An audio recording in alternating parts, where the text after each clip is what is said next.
जय हिंद मेरे सभी दोस्तों को।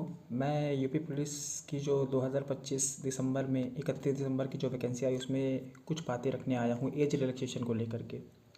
मैं सिर्फ 5 बातें ये बोलना चाहता हूँ। सबसे पहली बात ये कि आप अन्य राज्यों से इसकी तुलना कीजिए कि अन्य राज्यों जैसे कि राजस्थान है, बिहार है, मध्य प्रदेश है, इवन सेंट्रल पुलिस की जो दिल्ली पुलिस है उसमें भी जो एज को लेकर के जनरल के लिए कैटेगरी रखी गई है वो 25 रखी गई है। तो उत्तर प्रदेश राज्य में ही 22 साल क्यों?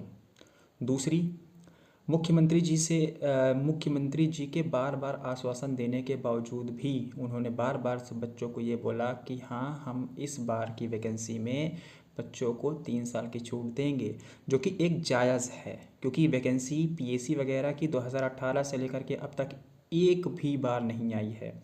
तो बिना एग्ज़ाम दिए आप ओआरएच सिविल पुलिस परीक्षा जो सिविल की भर्ती है यूपी पुलिस की या फिर अन्य जो क्षेत्र में भी निकले हुए हैं उसमें एक बार वैकेंसी आपने भरी, पेपर दिया, आप सीधा ओआरएच हो चुके हैं।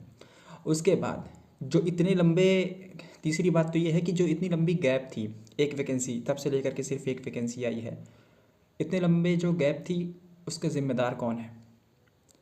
चौथी, अब जो हुआ वो हुआ, हमारा अगला स्टेप क्या होना चाहिए?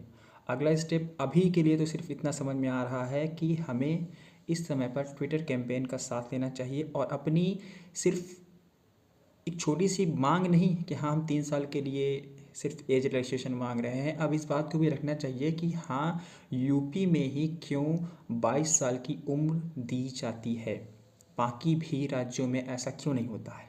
क्या यूपी एक स्पेशल राज्य है? हमें इस क्वेश्चन को उठाना चाहिए और योगी जी से और हमारे यूपी पुलिस भर्ती बोर्ड से इस चीज़ की बात रखनी चाहिए।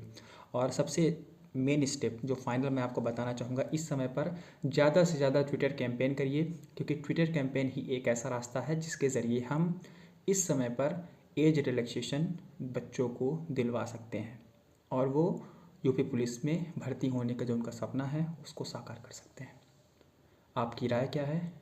आप मुझे इस कमेंट सेक्शन में ज़रूर बताइए। धन्यवाद।